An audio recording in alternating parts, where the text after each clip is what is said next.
Most people quit the moment they're actually about to win. Not halfway through, not at the start, right before the breakthrough. And the worst part? They never find out how close they were. In the next 5 minutes, you'll learn the 5 real reasons people quit, and why reason number 4 is the one nobody in the self-improvement space will ever admit to. Once you see it, you can't unsee it. A study published in the Journal of Experimental Psychology found that most people abandon a goal right before it becomes rewarding because the brain perceives the effort as disproportionate to the result. They quit during what researchers called the Valley of Disappointment. Most people live there permanently. You think you're measuring progress. You're not. You're measuring feelings, and feelings lie at exactly the wrong moment. Research from Stanford shows that motivation drops hardest between 30% and 60% completion of any goal. Not at the beginning, not at the end. Smack in the middle when the excitement is dead and the reward isn't visible yet. You feel behind, but you're exactly on track. The problem is you set a deadline, not a system. Deadlines create a finish line you can see. Systems create a direction you follow. When you miss the deadline, you tell yourself the goal is unreachable. It wasn't. You just measured the wrong thing. This is where most people close the app and start a new one. But reason 2 is darker than this. It's not about effort. It's about identity. Psychologist Dr. Carol Dweck spent 30 years studying why intelligent people quit. Her conclusion was simple and brutal. They quit because winning would make them someone different, and different feels like dangerous. You've told yourself a story. I'm not the type of person who finishes things. Rich people are just lucky. I'm not built for this. And every day you don't quit, that story gets threatened. So you quit to protect the story. The goal never scared you. The new version of yourself did. Quitting isn't failure.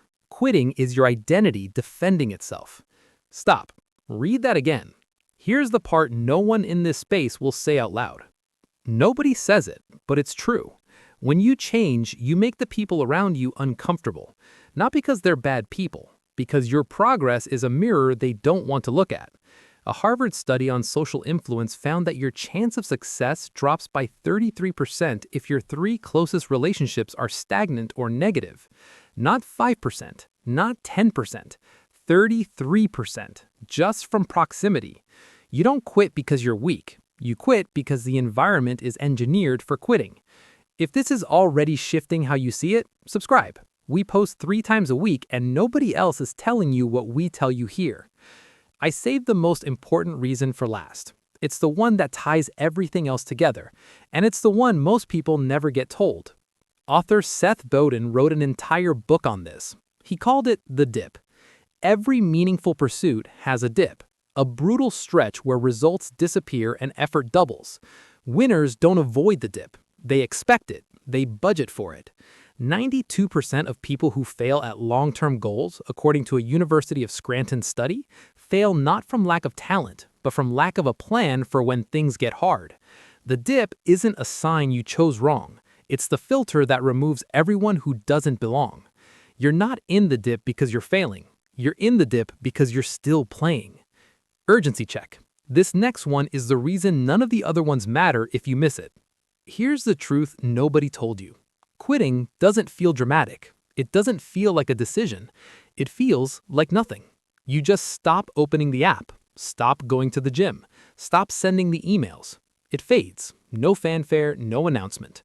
That silence is the real enemy. Neuroscientist Andrew Huberman describes a mechanism in the brain called learned helplessness, where repeated small stops teach your nervous system that effort is futile. Each quiet quit makes the next quit easier, until quitting becomes your default setting. Remember the study from the beginning, the Valley of Disappointment? The people who crossed it didn't have more talent. They had one thing. They told someone they weren't stopping. Accountability doesn't just motivate. It physically interrupts the quiet quit cycle. One sentence, one person. I'm not done. That's it. You were never missing the talent. You were missing the map. Now you have it. If this shifted something for you, subscribe. We post what nobody else will tell you, and I want to know which of these 5 reasons is the one you've fallen into the most.